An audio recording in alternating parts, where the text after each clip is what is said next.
Hey guys, and welcome to the Natty Blueprint podcast. This is episode 56. We hope everyone is well and had a lovely week.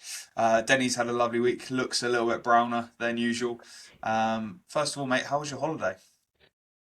It was good. It was nice to have a bit of downtime. It wasn't as hot as would hope. Obviously, it's February, so it's never going to be roasting hot, but 15 degrees, a little bit of tan on the face, which is nice. I would say lots of food, but there wasn't lots of food. I mean, it's hard to have a lot of food on those small all-inclusive plates unless you're Yeah, going up like 3 times. So, but yeah, it was nice to switch off. I took 5 days off training completely. Yeah, 5 days, which was good. And then this morning I woke up like, yeah, ready to go to the gym now because just live again. I think the day before I went, I think I'd done like 5 training days in a row, and I was about to do a sixth. I was like, nah, not happening. Obviously, you know how busy I was that week as well, like activity wise, dropping weight and come back, and I wasn't really any heavier, which was interesting. So Yeah, that's what I mean. yeah, 176. and I was drinking most days. So That's diuretic protocol, bro. yeah, just obviously not really Just doing the drying all out. inclusive very well. But yeah, no, it was good. It was nice to switch off, spend some time with Molly as well, and then just zen and not think Yeah. about anything. And now just thrown into the deep end with other personal stuff this week. So it's going well. It's going well. How about you? Well, How was your week? yeah, good man. It's been a very, very good week. Busy one. Obviously, I'm off next week from work and stuff, from actual job or full-time job. So yeah, just trying to make sure like the team is in a good spot and just like doing a handover, making sure I'm leaving in a good spot. So Yeah, it's been busy there. Coaching's busy as well. Training's going very, very well. Like, mate, nice. I generally can't remember that I was this productive in the gym. Like, I can't remember a time when I was doing stuff and I'm like, I feel so good. Feels good. Like, Yeah. yeah, like today I barbell rode 140 for 10 and then Jesus. Penlay rode 120 for 11. And I don't know, like, you know, when you just feel like I'm not invincible, but you Yeah. feel a Every little time bit, you go into a session, it's like something's going to improve here. yeah, Yeah. like everything's going well. RDL 210 for 5. Nice. That was, mate, honestly, I had the weirdest experience because I haven't RDL like over 200 for, I'd say probably since 2024 because I Oh, pinged my back in 2024 yeah. and then I prepped all of last year, so I didn't ever go above 200 kilos. Yeah. Um, and I had this weird flush of like anxiety, like to the point where I was shaking before I even touched the bar. And like Kate came in the gym when I just finished my last warm up, and she comes over to me and talks to me, and I'm just like, I can't, like, I need to get this set out of the way. Yeah. And I was like shaking for like 10 minutes after the set as well. It was like the weirdest kind of anxiety. It wasn't an anxiety attack, but it was like in my head. I think because I pinged my back out. I pinged my back out on 200 kilos, so I don't know why 210 Yeah. was. Yeah. But it was Yeah. like a case of like, all right, this is new load. Be sensible. Take your time with it. Yeah. I got 5 reps, which in my standards is pretty meh. Um, you know, it will obviously increase over time.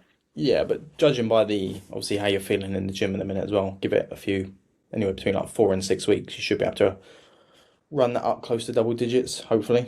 Yeah. And then next thing you know, you're at 220. Probably not straight to 220, but you'll be I will. close. I will go straight to 220. Just doing 10 kilo jumps.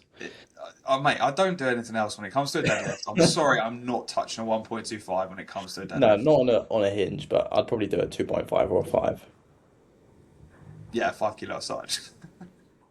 Yeah, true. Yeah.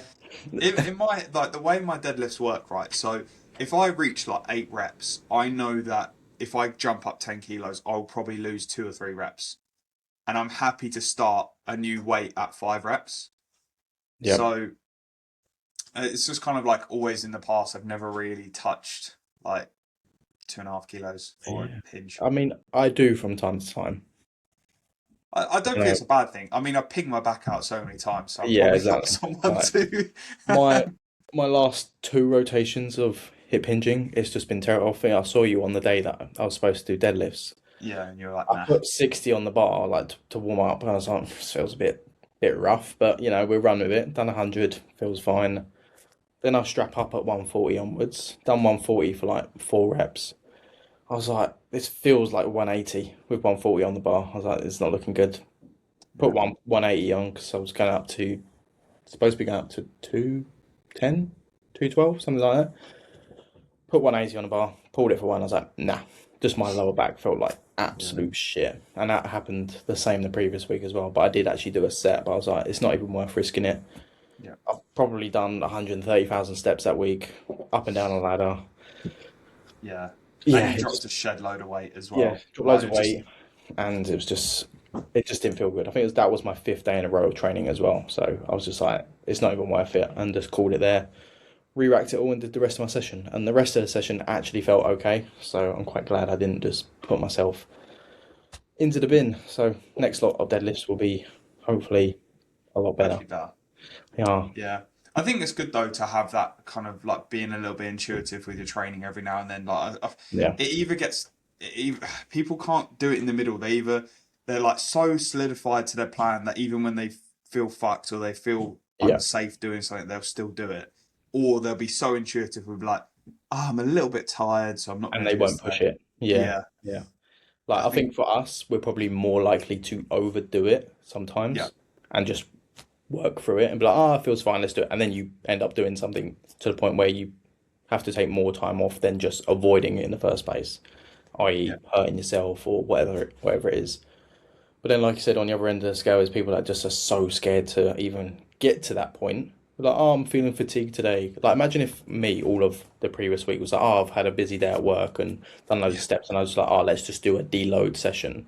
I'll just never get anywhere because if you run just training like that in general, had a bad night's sleep, missed a meal, or done loads of steps, you're just never gonna probably have productive sessions because you're always like, oh, this happened, so I'll have to pull back here, and yeah. it's you're just being that forever kind of, I guess, just being a bit of a pussy, really. Like just not getting things No, done. it Like, is like I find the same when people post on Instagram and they're like, "Oh, I didn't get that rep up today because had a bit of a poor night's sleep," and I literally think to myself, "Pussy."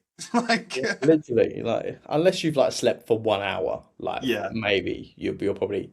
But at the same time, if you've made it to the gym, like just take that out of your head a little bit. Like you're yeah, at the gym now, like just crack on.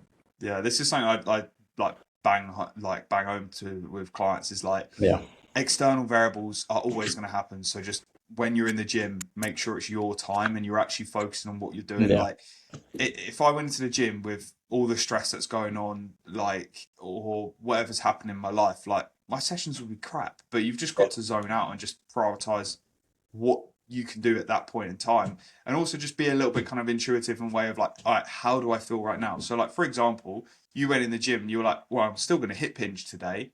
You didn't go in the gym and go, oh, I don't know if I'm going to hip hinge. You went in the gym, tried to hip hinge, yeah, and then you realize, hey, look, it's probably not on today.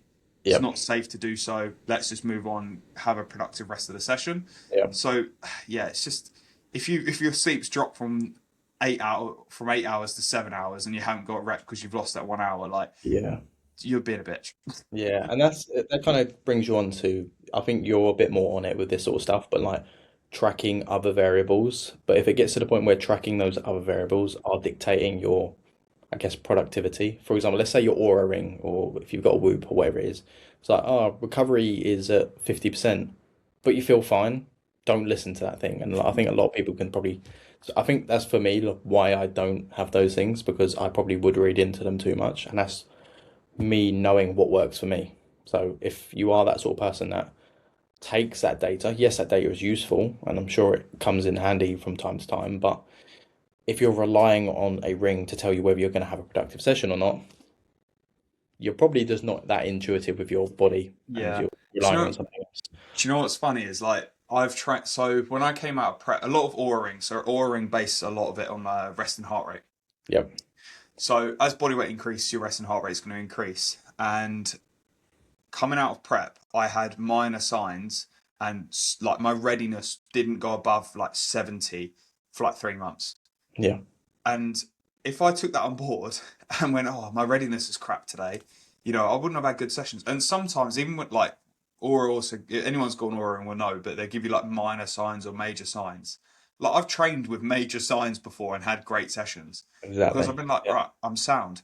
And this is might be my little bit of a psycho mentality, but I also think to myself, all right, if I can have like a good session with major Yeah, signs, yeah, then how am I going to be when I have like perfect readiness and everything's good? Like that session's going to be even better. So yeah, I kind of look at it as a little bit of a challenge in a way sometimes and be yeah, like, right, I feel shit today, but I'm still going to have a good session and see how it goes. yeah, Um, I think a lot of people get lost into it. I've got very good at just, just zoning out from it. Like I obviously do blood glucose, I do yeah, blood pressure. Obviously, we all weigh ourselves daily, and then I look at my aura ring daily as well. But I'll wake up in the morning, crack on my like what I need to do, and then I'll look at my aura ring. To be honest, I don't really care what it says. yeah. I You've already literally only started look your at day without it. Yeah, yeah. I've already started my day, and I just literally take the data, I put it on my sheets for AJ, and then I just forget about it. It's kind of the same with body weight, really. I've kind of got in a good spot where I'm not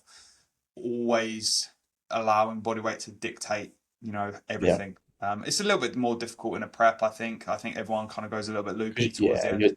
because the scale weight to a certain, well, for a large portion of being in the prep will dictate the look. Obviously, there are going to be times when the look gets better without the weight changing, but for the most part, you're needing the weight to change because if Yeah, it's not, something's probably amiss, or you're probably lying to your coach whether you're assisted or not. yeah, Um, but yeah, obviously, you're looking at that data to make decisions, but at the same time, if you're in tune with your body, you know how you feel. Because then on the flip side, like you said, if there's none of these major signs and you go into a session and it just ends up being a shit session, there's clearly something not matching up there. It's just yeah, data to use, not to rely on. yeah, yeah. I mean, I feel like we're kind of in a position with this industry at the moment where it's so data driven. Even like with coaching as well, and I feel like people forget they have these things. Yeah. And Eyes. it's like I was even saying it on a client check-in today. I was like, look, like, yeah, all the data says one thing, but let's look at the visuals. And I literally done like a comparison on Yeah. last week. I was like, look, there's a clear change.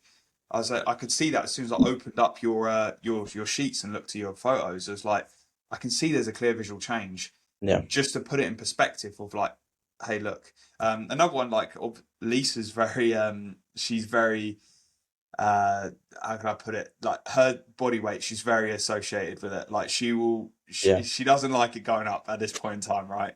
um and last week like she was getting better and better, and I was literally saying, I was thinking to myself, I'm like, this drop has got to happen because Yeah. she's visually looking better and better, but her scale weight was holding. She was points in her cycle, she was under a lot of stress as well, and then literally she went and trained in like different gyms so she could focus a little bit more and just have Yeah. her own time. She dropped 5 pounds in a week, and that's a female doing that. Yeah. And I There was you go. like, look, there you go. Yeah. I told you it was going to happen. And it's sometimes you've just got to grit your teeth and get on with it. And then you Yeah. find that actually the data does follow the visuals. Yeah. But yeah, I think that with coaching as well, people kind of flip that round where they're like data, then visuals, when it's the most important thing is the Yeah. visuals. Like, Yeah. Especially if you're trying to improve how someone looks. Obviously, improve is pretty subjective, but at the end of the day, if the scale weight is doing all sorts of crazy stuff, but the client is looking better, just focus on that because they want to look better. Yes, the scale weight data is important, but especially for when they're very, very close to show dates, for example, the scale weight, once you're in condition, I would say it doesn't matter to a certain degree, but if let's say it goes massively up, like there might be something wrong, for example, or down.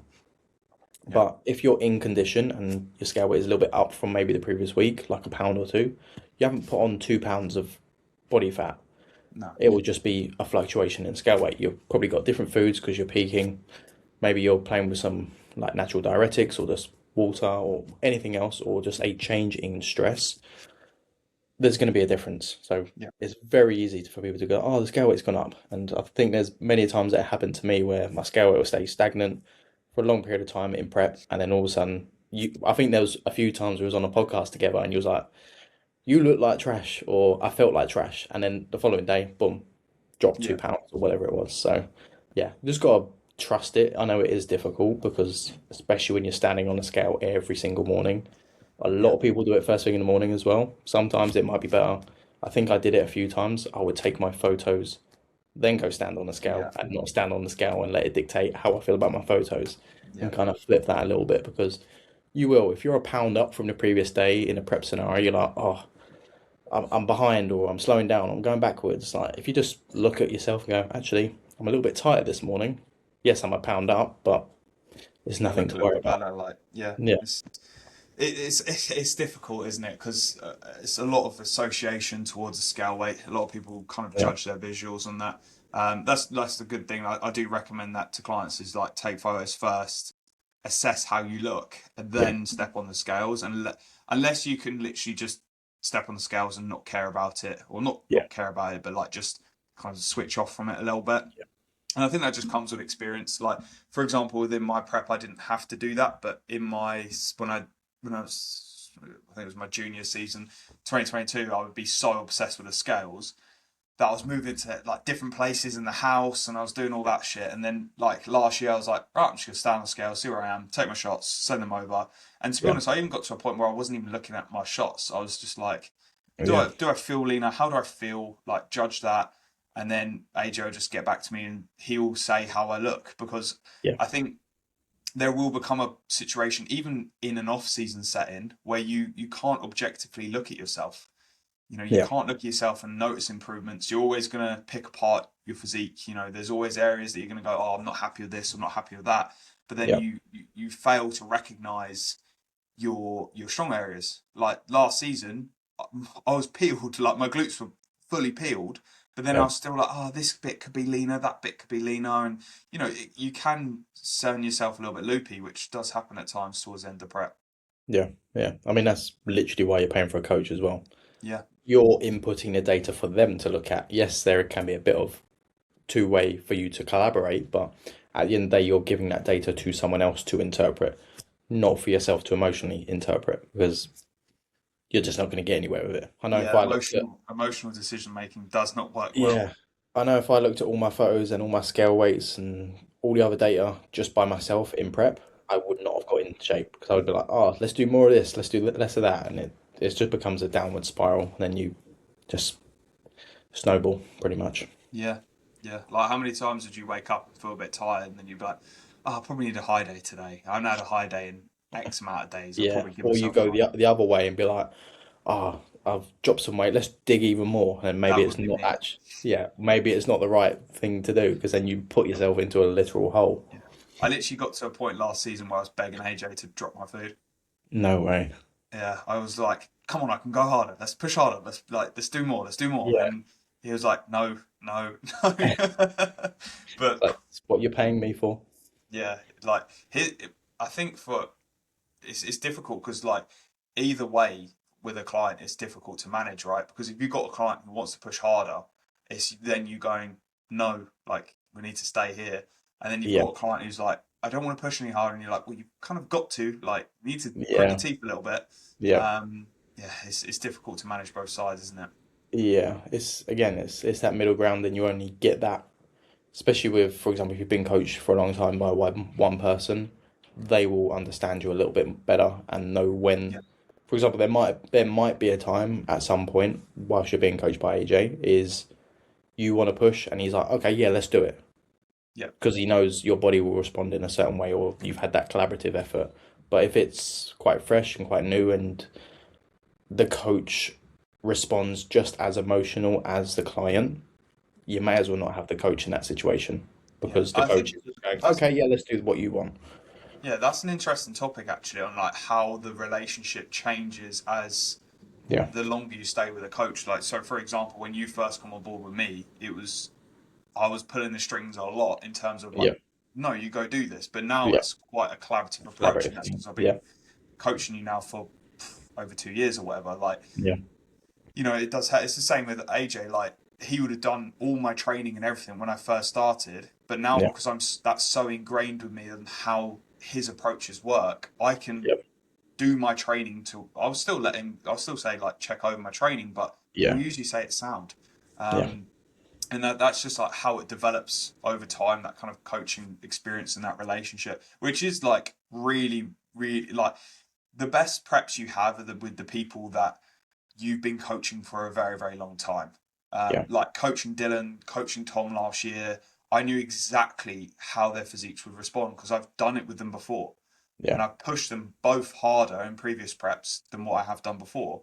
Yeah. And it was just, and even with you, for example, you had that 24 Yeah. season, and it was like I knew how, like, your prep last year was a lot less aggressive than what Yeah. it was in that 2024. Probably in a just a better position, and obviously it was a little bit more collaborative as well. You knew how to explain how you felt when Yeah. it's very difficult for a first timer to explain that. So that's when you've got to kind of Yeah. grab them a little bit and tell them rather than ask for a little bit more feedback. Yeah. Yeah. Definitely. Talking of first timers, got a few more weeks in and a few getting a little bit closer to starting. How's that going? Yeah, good, good. I've got, well, just two clients in prep at the moment. A few more start in like 3 to 4 weeks, so excited for them. Yeah, Lisa and Will at the moment are currently, the Lisa's 12 weeks out tomorrow, and then Will's 14 weeks out on Sunday. Nice. Both looking really good, and both absolutely smashing it. So I Yeah. think is with Will, I've been coaching him for like a total of 5 years. So Yeah. even though he's dropped off and then come back a few times, it's still like his prep will mean a lot because regardless of where he comes or where he places, it's just such a cool evolution to see him from when he started. Then we did a Yeah. photo shoot back in like 2022, and now he's obviously stepping on stage. It's just going to be a really cool experience and seeing how he's leveled up as well. And you see how people change as people, like you see Yeah. that mentality and just it's just awesome. So I'm really looking forward to that. And then yeah, Lisa as well, who's looks great at the moment. She Yeah. looks very, very good. So she just needs to keep her foot on the gas pedal, which she Yeah. always does. And yeah, she'll bring a really, really good package when it comes to 12 weeks time, which is the first one. And then it's like show, show, show, show, show. I can't wait. Give me another busy one. Yeah, this day actually, I've got like a little bit of a list here of podcast topics. Yep. Um, and another one of the things I wanted to speak about is the reality of being a prep coach because I feel like everyone wants to be a prep coach because it's like the buzz of the industry as having clients on stage, but I don't think Yep. people really know what goes into it. Yeah. It's just like you've got to love it. Like you've actually got to love that the process of helping people to Yeah. stage because it's if you care and you want your clients to do well, it's highly demanding. It's Yes. very, very demanding. Yeah. You Because think, go on. the obviously like you said there, you need to care. There's probably some coaches out there that don't care that much and they just want the thought of or the number of people competing to be like, oh, I've had so and so amount of people compete. Have they been to any of their shows? Are they there personally for them, etc.? Obviously, you can't be there for everyone, Do they but post them when they don't place? Sorry. but yeah, like obviously, it's all well and good saying, "Oh, I want to prep people." I think there was maybe one or two times people come to me and they was like, "Oh, I want to compete." I wasn't in a position to be like, "Yeah, let's go for it." And I think one of them I might have recommended to you. This was quite a while ago at some point, but like Maybe. I wasn't in a position to do that or want to do that. You're better off going with someone else first and foremost, and then also, would I have the time or in my sort of, I guess, part of that life, would I have the time to be able to go to them, see them in person, go to their shows, sort of dedicate that time as well. And if it's not there, and if you can't commit to that, in my opinion, as a prep coach, probably shouldn't be prepping people. Yeah. And I think people don't understand that just the workload as well. Yeah, Like when people are in prep, daily there's a check-ins. lot of work, like check-ins daily. Like last year, I had probably Tom. Well, you were checking in daily from what, like 5, 6 weeks out, Yep, 3 times a week from like 10 weeks out. yeah, You know, I even when I was in prep, I had other clients checking in every single day for like yep, 10 weeks straight. yep, And it's very. You've got to understand that you don't work on your time when you're a prep coach. You work on your client's time. yeah, You can't just get back to a check-in when you feel like getting back to a check-in. Like, no, you need to get back to that check-in within minutes to tell them what they need to do for that day. yeah. Because And a lot people, of the time they're waiting on you to tell yeah, them what to do. There was many a times, and I'm sure Tom and Dylan can speak the same as well. I would send you shots in the morning, and then it will be like, right, we're going to base pretty much food on the feedback that I've given for that day. This will be at like 5 o'clock in the morning because I need to get about my day and I'm waiting for you. And it would be quite literally minutes. I'd get stuff back and it'd be like, okay, I now know what I'm doing. Thanks for the update. I'll crack on with my day. Maybe we'll feedback halfway through the day or at the end of the day and then rinse and repeat for the following day. Yeah. Can every coach do that? No. Do they want to do that? No. And when they don't do that, the client then gets a little bit, I guess, left by the wayside. I've heard many stories, both personally in our circles and obviously outside of our sort of circle, where they are a prep coach, but they're not hearing back from them a day later. What's that prep client doing for that entire day? Yeah. They're at that point they're a day behind because they're running off old feedback. Yeah. So it's you're They're just not even a wasting day behind, but like it will cause stress. stress. Yeah. Like, and again, the biggest killer of a prep is stress, Yep. right? Like if you're constantly like, oh, is my coach going to drop my food today, or he might give me a high day, or whatever. Like, yeah, you're going to be stressing about what the decision's going to be. Like, Yeah. so you need that within minutes. Yeah. Um, And then the feedback that the coach gives you is also late. So not only is the client getting it late, but then the coach is looking at delayed feedback yeah, because a whole day has then gone by again. yeah, And then it might have changed, but then you're just going to give it back to them what they give you the previous day. So yeah, it's yeah. pointless at that point. I've heard horror stories of like coaches not replying to clients on like show days, and Yeah. even like off the back of a high day, like not replying after like for a day or 2 days. It's like Yeah. if you've asked someone to check in after like a high day or on a peak week, like you need to be understanding that you're working on their time. When they check in, you need to be ready for that. Yeah. Like we spoke so many times that when you were prepping, I was literally setting alarms. We'd say, I'm like, when are you going to check in? And you'd tell me, and it'd be like, cool, right, I'm setting an alarm for that time Yeah. because I'll get back to you as soon as possible. Yeah. So I think people don't understand the reality of being a prep coach. And this is not like, I don't want anyone to think I'm moaning about being a prep coach. I fucking love it. And that's why I do it every single season. Yeah. But, if you are wanting to go down that route, just understand the workload that you are opening yourself up to and whether you're actually committed to that workload as well. Yeah. Especially to bring top quality results as well. That's what you're after as a coach. Yep. Obviously, that is part of coaching, like results. And you're not going to get the best results if you're not giving the best to the thing that gives you the results, which is the client. Yep. So, 100%. Being attentive is probably one of the biggest skills as a coach. yeah. Being a Yeah. people person, communicating well, being attentive, understanding the person you're working with, and being able to work with them in a way to get the best out of them. That is the biggest Yeah. quality you'll ever have as a coach. Yeah. Because no two individual clients are ever going to react the same. No. You could have two competing at the same show, same body weight, same weeks out, whatever it is, and you're going to give them two very different approaches from their output, and obviously two very different approaches from how you communicate what you're asking of them. One, it might be right, this is what we're doing. I don't care what you think to a certain degree, and Yeah. then the others is a bit more compassionate. Maybe they're struggling a little bit, and they're actually communicating more to you, so it gives you more to give to them. Whereas some clients probably don't give you much. There are some that's just like, oh, I'm just gonna crack on. What's the plan? And it works for them. And obviously you can base that off each client. But if you are just giving a blanket approach to every single client, it's going to go askew somewhere. It might work for 10% of your clients, but there's going to be some that they're not going to get the best out of it because they're needing a bit more or maybe a bit less. Yeah, for sure. What's your opinion on when you hear coaches say like, we're not cheerleaders, we're not therapists? What's your opinion on that? You are. Yeah, you You are. literally are.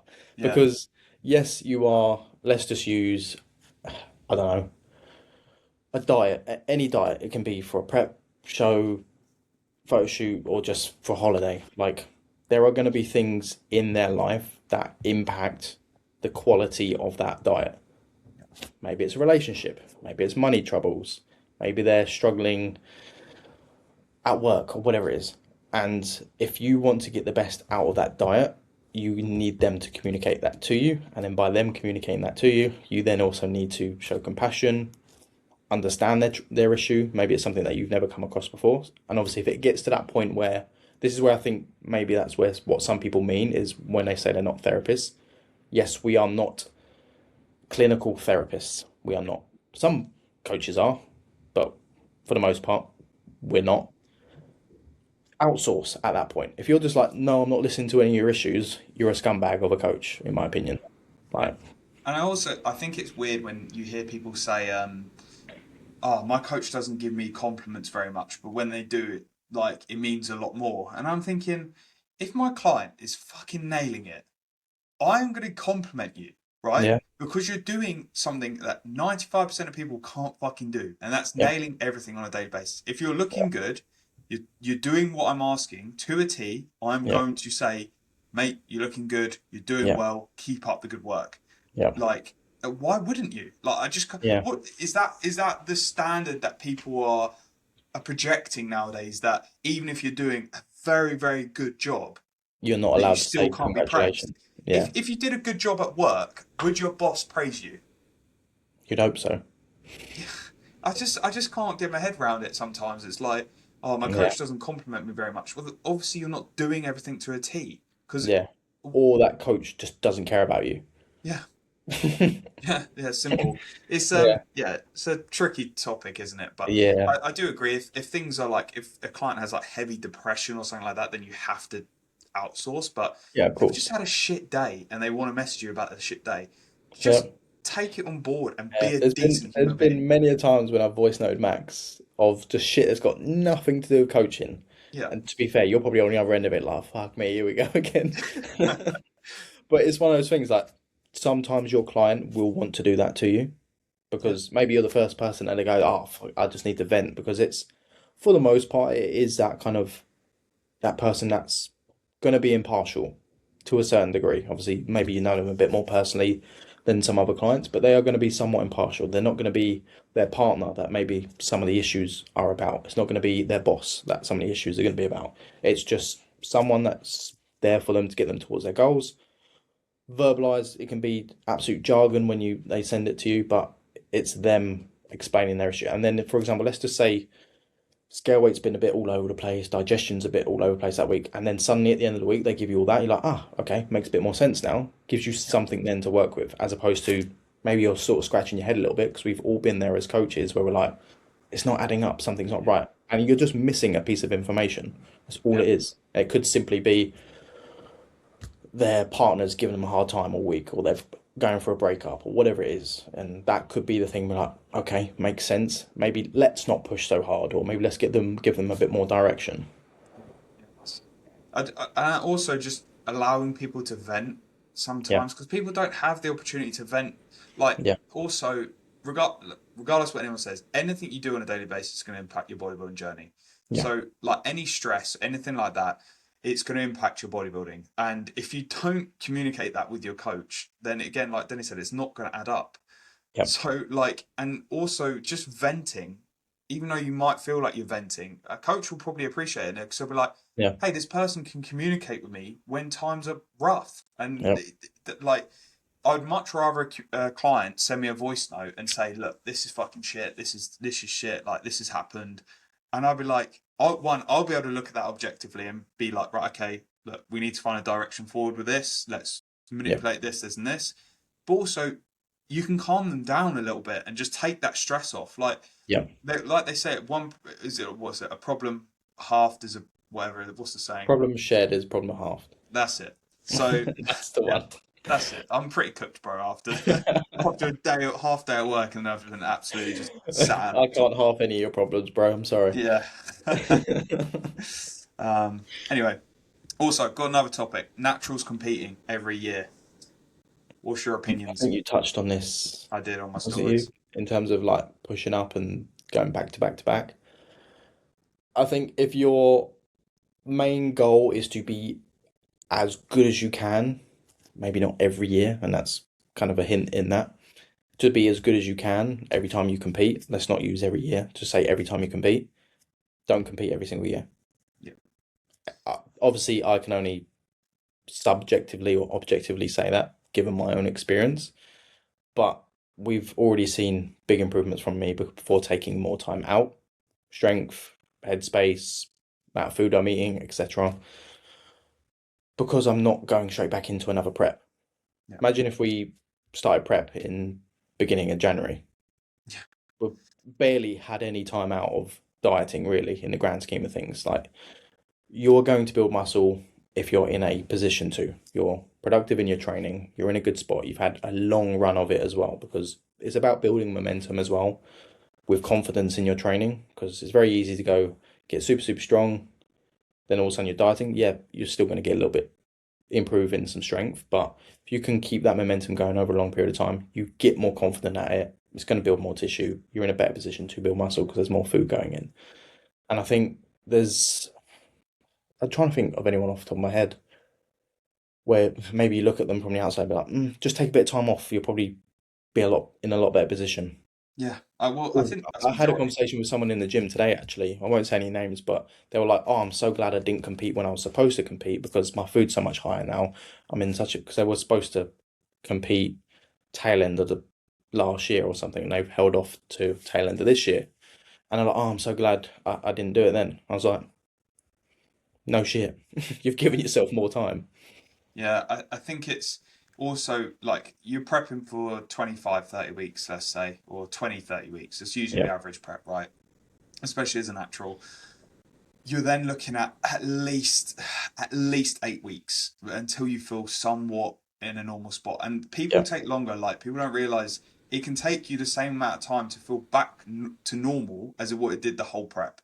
Like yeah, sometimes, like physiologically, it will take you months to get back into a position where hormonally you're in a good spot to actually grow tissue again. yeah, Um, and let's say you literally, so you've dieted for 6 months, you're then recovering for 3 months, 3 to 4 months. You've then got you're giving yourself 2 months to actually make improvements to your physique, yeah, and that's ensuring you haven't fucked up post show as well. yeah. And that And that's period, also mentally switching off because everyone struggles with it. I don't care what anyone says coming out of prep, putting on body weight. You yeah, need to get into a position where mentally you're okay with eating more, mentally you're okay with not looking worse, being heavier, yeah, essentially. Like you need to be okay with that. And for me, it took a little longer. And if you've only just got over that, only just got over the physical sides of it, like you said, that's what, 2 months yeah. of real productive training. Yeah, and they wonder why they step on stage exactly the same. Yeah, And the only times, like, this is gonna sound brutal, but the only times I've seen people make improvements from year to year is just in condition. They've yeah, just come back more conditioned, yeah, and it's like you haven't really grown a lot of tissue yeah, within that kind of phase, and you just need to take time. Like natural yeah, bodybuilding takes time. yeah, Don't even get me started on natural females competing year to year, because I think that's just silly as well. yeah. Because Like, unless you're an absolute freak, and this goes for males and females, where you're already wiping the floor with people, go for it. Compete yeah, every year. You're probably going to do well until you need to retire. yeah, But for most of us, we just need, because almost every single judge's feedback is more size. more size. If they say That's more how you get more condition, cool. size. Yeah. But you But can always get more realistically, condition, more or less. yeah, To get more size, you need more time. More time means don't compete the following year. Maybe take 2 years out. yeah, 2, 3 years. There's Yeah. there's no rush. The stage is always going to be there, and Yeah. it's just something I see a lot where I don't know. It just seems like people compete back to back years, and I think that's an addiction to a Yeah. degree, and I just don't think it's good. And when Yeah. like awesome, Especially if they're then going to get disheartened with the placing. If they're yeah, just like, oh, I just want to compete for just to have, I don't know, an experience again that year. But then if you're going to whine and bitch about, oh, should have done this, should have done that, or I deserve better, or why am I not getting the placings? You've answered it for yourself because you keep competing every year. yeah, Yeah. yeah. It's a difficult topic, and yeah, it just you see it a lot with females, and I think like again, from a physiological standpoint, they're going to take even longer to recover from a Yeah. prep than what a male would. Yeah. And I just think, look, you've got your cycle back for literally like 2 months, and then you're going back into a deficit. Like, Yeah. Not good. no, not healthy. Anyway, should we get into questions? We shall. We have Rosh, Mr. He is the new What? man. I say the new man, he's been the man for a good few weeks. Any Where's gym James trick? Linford at? Tell Where's me about Likes at it. Hard Linford? Dunno. He's Who going knows? assisted now, and he's not listening to the Natty Blueprint. Doesn't Oh, is like the it? natty brew. He's like, a bunch of natties. I'm spamming L-carnitine at the moment. Oh God. I mean, maybe that's why he's gone with Reese. Yeah. Um, Love you, James. Any gym trips coming up soon for either of you? No.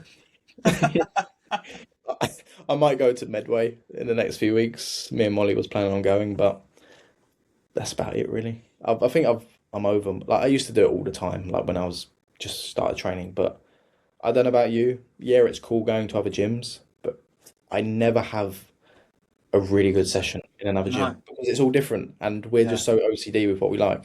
Yeah. Yeah. I don't want to use different equipment that I usually use. It Yeah, fucks me up, like in terms of like trying to find similar exercises. They don't yeah, have the same. No, and, I'd rather just train in the yeah. And then facility that I it's train. also finding out where you're at because obviously, for the most part, we train within rep ranges. Yeah, it might go a little bit over, a little bit under. When you're trying a new piece of equipment that you've never been on before, or just a new setup, it just takes, in my opinion, far too long to figure out what you need on the machine. Yeah. I'd rather just be like, I know what machine I'm using, I know what weight I'm using, I know how it works for me. Do the same every week. Yeah. Is it fun to train at different gyms from time to time? Yeah, cool, but it's not something that I ever really plan in anymore. It's Christmas. kind of, I think we said this last week, but Christmas Day was cool. Like, yeah. but that Did I have again. a great session? No, I didn't. Oh, I had a great session. But to be fair, a lot of it, yeah, like a lot of it, I had to just kind of improvise. Yeah, It wasn't as good as like if I went into our normal facility and just like knocked out a session there, I'd have logbook numbers to chase. Like yeah, that's something that like I definitely have an addiction to is just like progression within the logbook. yeah, Not to a degree where I allow it to throw off session if it doesn't go well, but like that's the part that I love with training. Like I love yeah, that kind of beating my numbers, seeing that like that's how I measure my progression, especially yeah, in an off season as well. for sure. Josh Dandy, the dandelion. Maybe he is. God. Is it gayer to receive or give, or does it cancel out if you do both simultaneously? I'd say it's probably gayer to receive. Yeah, just close your eyes if you're giving and think of Yeah, something else. that's normal, right? What, closing your eyes? Just closing your eyes, doing a man. That's normal, right? uh, I don't think it cancels out. No, I think that probably doubles it if you're I doing think both that because you're yeah, choosing that's to a do double both. XP. That. Uh, um, got one from Josh R. If you could blend the flavors of two different monsters, what would you choose? Quite a good question, actually.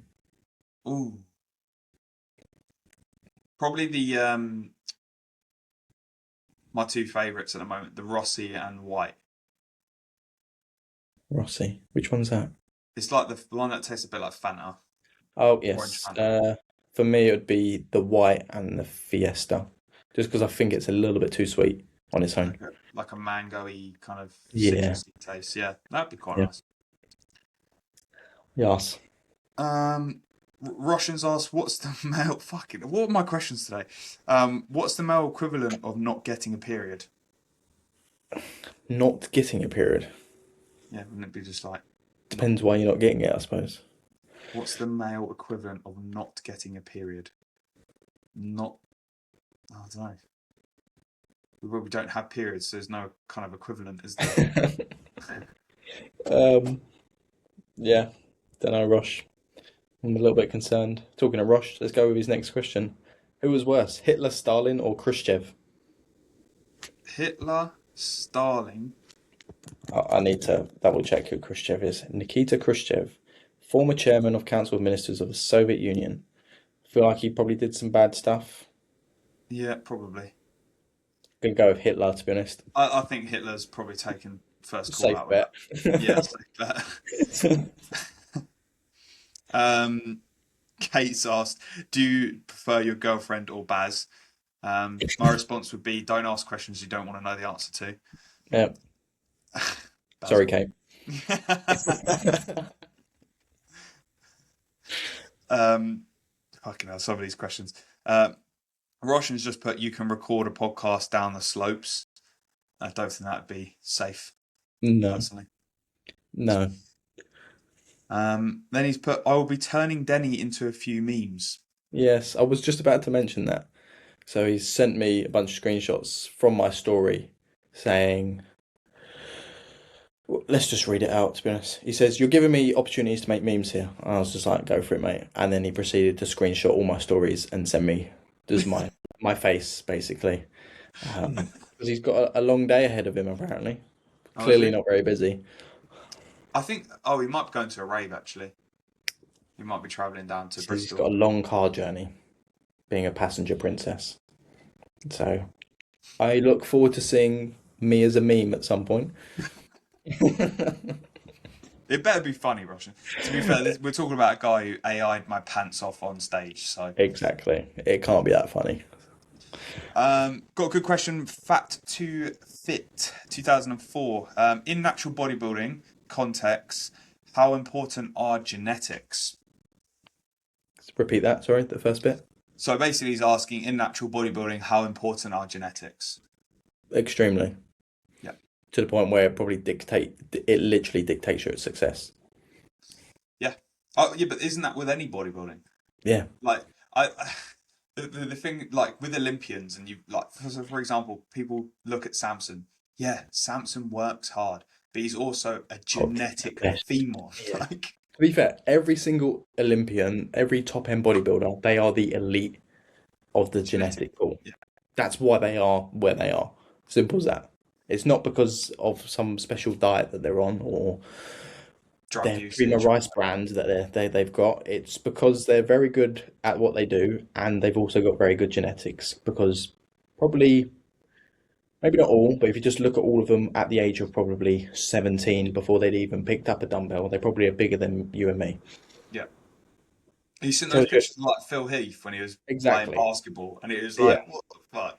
Yeah, and Um, when they're like, "Oh yeah, it's not about genetics; it's about how hard you work."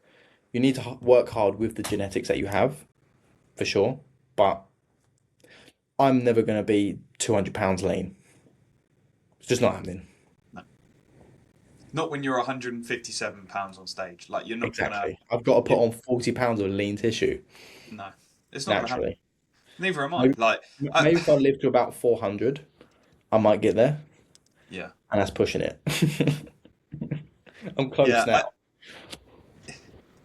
Genetics is a hard topic, right? Because a lot of people do a lot of comparisons with their physique, and they'll look at people who are genetically gifted, and then they'll be like, they'll get disheartened by it. And regardless if you've got good genetics or not within bodybuilding, hard work will always be the top, right? Yes. The problem is if you've got someone who's got good genetics who works a little bit harder or just even works remotely hard, they will probably beat someone with poorer genetics who nails everything to a T. Yeah. And that is literally bodybuilding. Yeah. Like, for example, like if I did a men's physique show, like I'm on it with literally my days look exactly the same. Denny, for example, like you're on it, but like in terms of like percentages of on it, Yeah. like I'd say I'm a little bit ahead, right? Absolutely. Any Denny would smoke me in a men's physique show, right? And that's not You that just don't that's you just don't want it bad enough. That's what it is. yeah, that's I just don't want it. I just get my glutes out. Fuck it. Yeah, that's what I was going to touch on is when people say genetics, I think a lot of people get it confused with how specific they're being with the term genetics.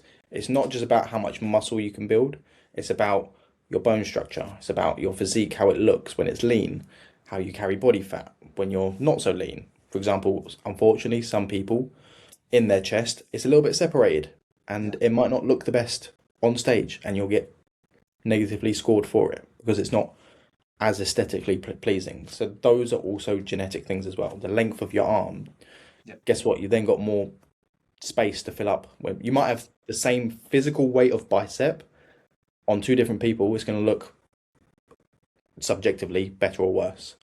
yeah, So when people say genetics, I think a lot of people will coin it with how much muscle one can build or how much muscle they have. It's not always about that. It's about how it looks on the body as well. yeah. Yeah, your genetic makeup is everything. It's your bone structure, it's your shape, it's your how much help you can get in condition. Like, How much food it, you can eat on a day-to-day yeah, basis, how you you're lit. digest it. Yeah, I to be honest, I did a reel with this with David a couple of weeks ago, in the gym about genetics because, like you hear it a lot, and I think people just need to remove genetics completely from the equation because Because you can't it, change it you anyway. can't change it. Like you need to be so focused on you, and I think as well, a lot of people they use the genetic card when they're not nailing everything. Yeah. Nail everything first. I mean, to a T, and then complain about your genetics. Yeah. For a long time as well, especially as a Yeah. natural. I mean, I'm the first to say, like, I've not got the best genetics for bodybuilding. But I love the process of it. And if Yeah. I was never to compete again, I would still live my life exactly the same way because Yeah. I love the process of just bodybuilding in general and seeing my physique get better. Yeah. Maybe just wouldn't get in your trunks as often. No, I wouldn't do that. To be honest, I only do that every Saturday for AJ now, and they don't get posted. They don't get posted because yeah, Uh, I'm not great at like just with my visuals. I just send them over and I'm not even looking at them because I look yeah. like a ball of shit. But We don't comparatively to general public. I think that's an yeah, important take as well. Like, there's been a few times when people have had conversations with me in the gym. They're like, "Oh, I don't feel good," or "I feel fat," or whatever it is. I'm just like, walk down your local high street and just take a look at the average person. yeah, You're fine. Obviously, it's yeah, very hard with the industry that we're in to take your head out of that because you're going to see people who look better than you all the time. yeah. Which is just the common thing, right? Yeah, Like there's always like I say this to literally all my clients who are going to compete. I'm like and this sounds harsh, but there is someone out there who is better than you. yeah, And there is the even though I want you to win, I want you to do the best you possibly can. I was like, you need to focus on being your best because you yeah, cannot dictate who's going to turn up. yeah, And even might be the case that someone turns up and they've not worked as hard as you and they still beat you. yeah. Like, And that comes down to genetics. yeah, and that's Literally, it genetics. So just loops back around to what we were saying is yeah, like that someone could just maybe they've only stepped foot in the gym for a tenth of the time, have dieted for half the time, have been 50% adherent to their plan, and they still look better than you. yeah, Nothing you do about it. yeah. And that's why you've got to be so focused on just your journey and Yeah, being the best you. And that's more fulfilling as well. definitely. That was a good question, actually. It was. I mean, I just want to say as well. I don't know this guy. Fat to Fit 2004. I'm trying to. He goes to our gym, but like obviously 2004. He's what 21, 22. 22, It's essentially. hard This to year. say your genetics at that age as well. Like Yeah. the thing is, you've probably been training for I don't know how long. And Let's just also say from like 18. yeah, let's say from 18. So he's been training for 4 years, or let's say, or Yeah. 3 years, or whatever. Like, Yeah. have you been nailing it for 3 years, like to a T, like doing Yeah. everything, like perfect training, perfect nutrition, sleep is in a good spot. Like, have you been doing Yeah. that consistently for a regular basis? And you Yeah. know, until you've done that for 10 years, can you say about your genetics? I don't know. Yeah. Exactly. I don't know. Um, that's me done with questions, bro. You got any more? That is, well, I've got one more, but it's about holiday, and we touched on that at the beginning. So Cool. Should we wrap it up there? Because I've got a few more check-ins to do before I go away. let's That's let's do it. cool. Thank you everyone for listening to episode 56. We appreciate all the likes, comments, shares, and subscribes. I'm actually interested as well where people listen to this podcast. So I had a conversation with someone in the gym and they told me that they were listening to the pod whilst training. And I think that was that's interesting. I personally wouldn't listen to a podcast whilst I'm training. No, me So neither. whilst you're listening to this podcast, take a screenshot of what you're doing at this exact moment and post it on Yep. your story. And yeah, that obviously more engagement, bro. Yeah. Thank you. Unless you're on the toilet, then please don't post it. No, if you're on the toilet, tell us it. Well, Rosh, you need to post yours then. uh, cool. Thank you, everyone. Like, comment, share, subscribe. We'll see you in 2 weeks' time for episode 57. Cheers.